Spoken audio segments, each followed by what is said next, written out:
भारतीय तेल कंपनियों की रूसी तेल पर निर्भरता अब कम होती दिख रही है। ताज़ा अमेरिकी और यूरोपियन यूनियन के बीच इंडियन ऑयल कॉरपोरेशन यानी कि आईओसी ने सोमवार को साफ कहा है कि वो सभी लागू अंतर्राष्ट्रीय बैन का पालन करेंगी। कंपनी के चेयरमैन अमरिंदर सिंह साहनी ने कहा, हम अंतर्राष्ट्रीय समुदाय द्वारा लगाए गए सभी प्रतिबंधों का पालन करेंगे। साहनी ने हालांकि ये बताने से इनकार किया है कि फिलहाल आईओसी रूस से कितना तेल खरीद रही है। अप्रैल से सितंबर 2025 के बीच आईओसी के टोटल कच्चे तेल आयात में 21% हिस्सा रूसी तेल का था, लेकिन अमेरिकी पाबंदियों के बाद स्थिति बदल रही है। आईओसी की सहायक company Chennai petroleum corporation limited यानी कि सीपीसीएल ने इस महीने अपने रूसी तेल आयात को आधा कर दिया है।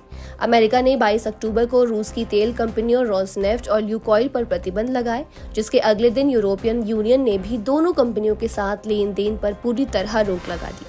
रिलायंस इंडस्ट्री, जो रूस से सबसे ज्यादा तेल आयात करती है, उन्होंने पहले ही कहा कि वह पश्चिमी देशों के सभी प्रतिबंधों का पालन करेंगी। कंपनी का कहना है कि उसकी विविध सोर्सिंग स्ट्रैटेजी से रिफाइनिंग ऑपरेशन पर असर नहीं पड़ेगा। दूसरी ओर रोसनेफ्ट समर्थित नायरा एनर्जी, जो पूरी तरह रूसी तेल पर डिपेंडेंट है, उसके पास अब सीमित ऑप्शंस ही बचे हैं। केपलर के एनालिस्ट सुमित रितोलिया के मुताबिक भारत का रूसी तेल आयात अब 1.6 से 1.8 मिलियन बैरल प्रतिदिन के बीच रह सकता है, जबकि रोसनेफ्ट और ल्यूकॉइल से आने वाली सप्लाई और घटेगी। भारतीय रिफाइनर अब कोलंबिया, कनाडा और मिडिल ईस्ट से तेल आयात बढ़ा रहे हैं। अब आपको समझाते हैं कि ये बदलाव आखिर क्यों जरूरी है। दरअसल भारत ने 2022 से रूसी तेल पर छूट का फायदा उठाया था, लेकिन अब प्रतिबंधों और घटती छूट के कारण कंपनियां वैकल्पिक सप्लाई की ओर तेजी से अपने कदम बढ़ा रही है।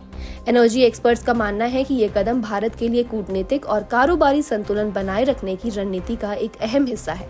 तो साफ है कि भारत अब तेल के मोर्चे पर नई दिशा में बढ़ रहा है। जहां पहले रूस सस्ते कच्चे तेल का सबसे बड़ा सप्लायर था, वहीं अब भारत अपनी निर्भरता घटाकर ऊर्जा सुरक्षा और कूटनीतिक संतुलन दोनों साधने की कोशिश कर रहा है।